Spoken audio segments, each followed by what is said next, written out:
Kia ora te whānau, welcome back to my YouTube channel. Kia ora, my name is Whānau. So grateful to have you here. I'm so excited to share this kōrero today.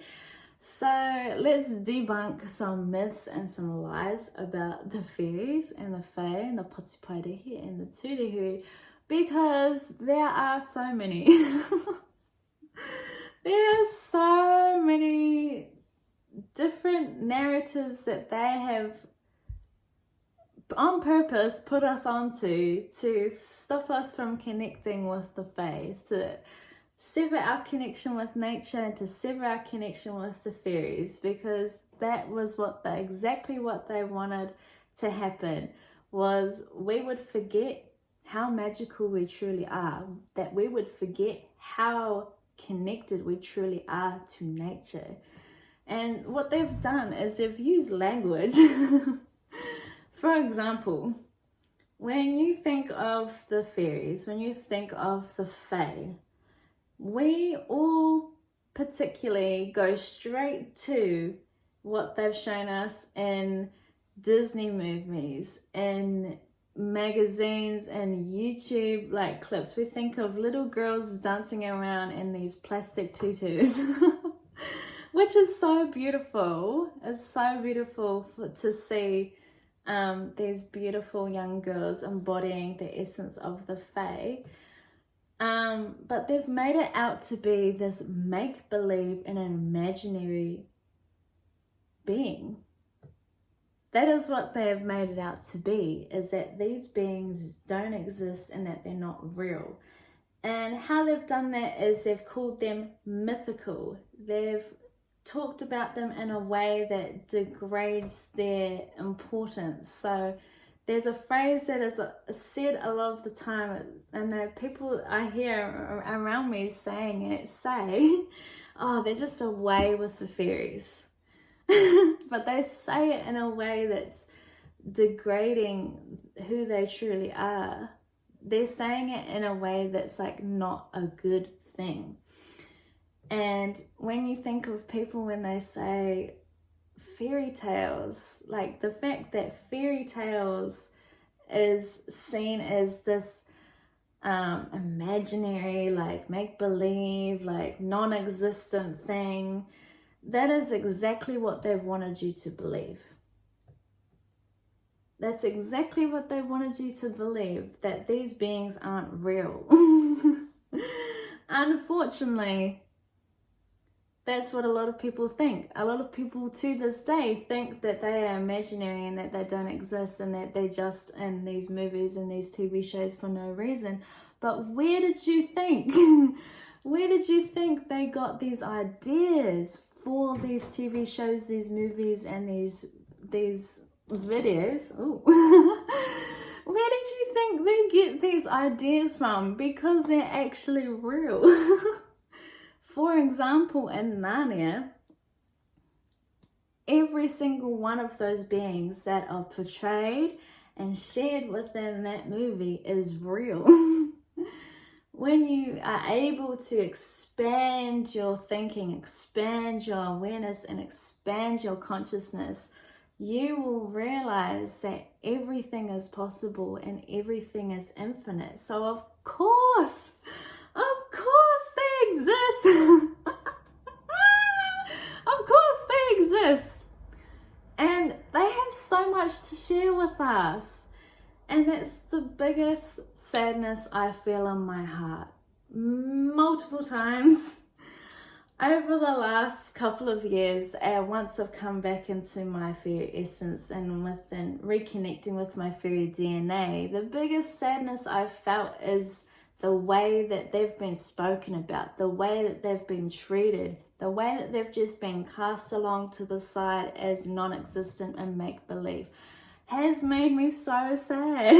Because when you realize how real these beings are, when you realize how magical they are, how beautiful they are, how lovely and warm-hearted and kind-hearted and pure-hearted they are, it's game over. Like, you will remember who you are as a fairy being, as you being connected with your Fae essence. You will remember exactly who you are with connecting back with nature, with connecting back with the Fae kingdoms and queendoms.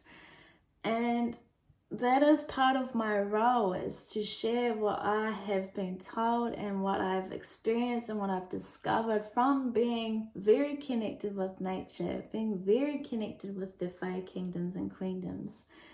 Because what has happened is they have tried so hard to sever our connection with nature, and therefore sever our connection with these beings, because they are elemental beings, because they are the kaitiaki of Papa Tsuanuku. That's exactly what they wanted to do, is to make sure that we stayed out of nature and we didn't connect with these beings. And what they went and did before that, before even that, this is the kicker. These negative forces came in and decided that the fastest way to sever our connection with these beings was to just cut them out, was to just kill them off, and was to burn them off and kill them. That's what they decided was going to be the fastest way. And to scare them away also. And this is what we're coming back into now, is realizing what has happened to not only in every indigenous culture around the whole entire world, but to also these elemental beings. Exactly what happened to them is exactly what happened to the Fae and the fairies. So even when you're going in the ngahere, in the moana, in any part of te taiao, offer your love, offer your blessings, offer your healing, because they are also going through their own pain. They are also going through their own heartbreak and struggles. But because they're on a different frequency and they're in a different dimension, they have been able to see the bigger, broader picture of what's going on and what their role is. And that's exactly what they're here to show us, is how we can transcend and we can go beyond our pain, go beyond the struggle and the hurt, and go beyond that and realize that this life is so beautiful. This life is so magical, and this life is so stunning. And the more that we realize that everything we've ever been shown in these movies and these TV shows and just through advertisements and stuff, everything we've ever been shown about these fairies and these beautiful fae has been part lies and part truth. I say part lies and part truth because, for example, if you've ever watched Fern Gully, which is an animated kids movie, it shows you exactly what has happened to them. It showed you exactly how they were connected to the trees. There was one scene in the movie where the main character, the main fairy character, she was trying to explain to the human that has just arrived into their realm, that she said to him, "Can't you feel the pain of this tree?" Because the tree was cut in half. She was explaining to him, "Can't you feel the pain of this tree? Can't you feel its pain?" And he was like, "Nah." And that's what's been happening, is because we have been disconnected from nature, we've been disconnected from te taiao, we've been disconnected from the natural world, we've been numbed out, suppressed, and pretty much being compacted into this robot. That's what they wanted us to feel like, is, you know, you get up, do what you need to do, come home and go back to bed and do it over and over and over again, like a fat loop. That's what they've designed it to be, the Matrix. That's what they designed it to be, is you get up, go and do the same thing, come back home, go to sleep, eat. Like, you're just doing the same thing. You're on the same wheel. And this is desensitizes. It has numbed us out from our true sensitivity of who we truly are. We are. We are these sensitive beings, and your sensitivity is a superpower.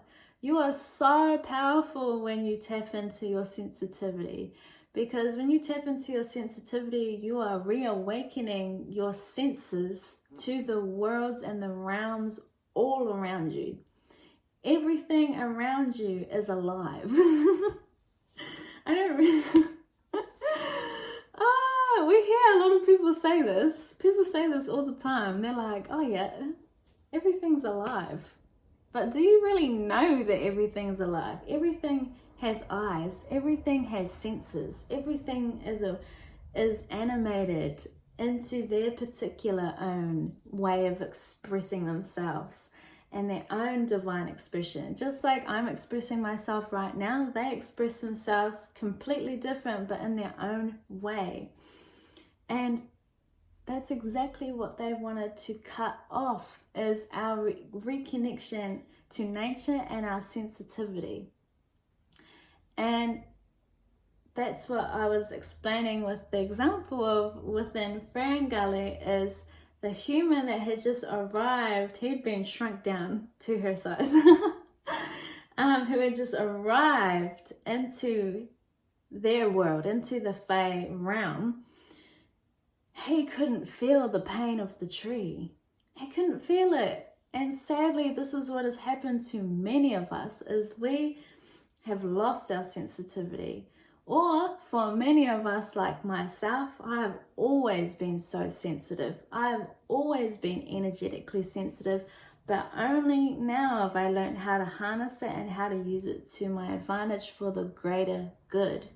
Because your sensitivity, I'm not gonna lie, can be quite painful sometimes when you're feeling the heaviness of the world, when you're feeling the hurt and the pain of people that are super close to you, especially for those that are empathic as well. We feel the emotions of other people. The world can become quite overstimulating, because the world that we currently live in, not anymore, not in my world, but the world that we live in has unfortunately been infiltrated with so much death, so much pain, so much destruction, so much hate, jealousy. The list goes on. And when you're so energetically sensitive, you take that into your vessel. You like soak it up like a sponge. And it can be overwhelming. It can be so overwhelming. And what I'm going to be sharing was how we can take this immense power of your sensitivity and redirect it to being for the greater good and for the benefit, and actually have only the good that comes into you, rather than soaking up all the negativity. We're only soaking up the good. That's why being in nature and being in Te Taio is so healing for you, especially if you are already connected with the Fae, which you all already are. Every single one of you is already connected with the Fae. You are already connected with the Fae. They are one of our biggest kayako, our biggest teachers. And they are just here to share their love, to share their joy. They want to help us move through these boundaries, through these blockages we have been feeling throughout our whole lives, of feeling lost, feeling disconnected, feeling confused. I felt all of these, but when they came into my life, they showed me how once you expand your consciousness, you expand your awareness, you can see the bigger picture. You can see that you truly did come here for a purpose and for a reason. And you came here to do great things. You came here to be a light. You came here to spread joy and uplift other people's lives for the better, because we didn't come here to be sad and be heavy and feel all these heavy density emotions and feelings and pain. We didn't come here for that. Well, I certainly did not. I came here to have so much fun, have so much love, have so much joy, and just enjoy life every single day. That's what I came here to do. And that's what I invite you to tap more into every single day. Tap into what makes you happy. If you're thinking thoughts that don't make you happy, unsubscribe. If you are doing activities that you don't actually want to do, don't do them. Only do what brings you the utmost happiness, peace, and joy. That is what is going to turn this whole world around, and also turn around the narrative that they have placed upon the Fae and the fairies, because their essence is playfulness, is lightheartedness, and is joy. That is their essence. That is who they are. And the more that you tap into that within you, the more you can connect with them, and they will connect with you, and it'll be this amazing exchange and this amazing relationship, and then we'll be connecting everyone in with everyone else and create and co-create this amazing experience on Papa Tuanuku, on Mother Earth, on this realm. We deserve to be happy. That's the main thing that they've taught me, is I deserve to be happy. And I haven't felt true happiness until this year. Because I myself have gone through really hard and heavy times. And now I'm discovering just what true happiness feels like. And that is the biggest things, is question. I want you guys to question what they have told us about these beings, and just go within and be like, does that feel good or does it not feel good? Like, is that feeling a bit degrading? Or you already know exactly what's happened, and you already know exactly how to connect back to them, because you are them. And especially if you're resonating with this video right now, you are already connected to the Fae. You are a fairy, you are a Fae, you are part of the Fae kingdoms and queendoms, and you also have your own unique mission, just like myself. You do too. So thank you so much for watching this video today. I hope it just gave you some insight and help you to expand your mind and to really question what they have said about these beings, because a lot of the things they tell us is part truth and some lies, because they literally cannot tell us anything without putting the truth in it, even if it's a little bit of truth. They literally can't tell it to us unless a little bit of it is true. That is because everything that they're creating, what these negative forces have created, is all coming from us, because we are the source. And they couldn't create until we created, and we have created everything. So it's just a fun time when you're a creator. But yeah, that is how you'll know. And discernment is so key. Discernment is super, super important when it comes to just questioning everything you've ever known about not only fairies, but every other magical being that is on this realm. And there are infinite. There are so many beings that are living here right with us right now. Even when you look at the animals, they themselves have their own whole entire kingdom, and you can also communicate with them too. We can communicate with everything. It just takes practice and dedication and commitment. It just takes being open to what is possible, because everything's possible. So I hope you guys enjoyed this video. And I hope you all have a beautiful day. Kia pai tō rā, kia pai tō wiki.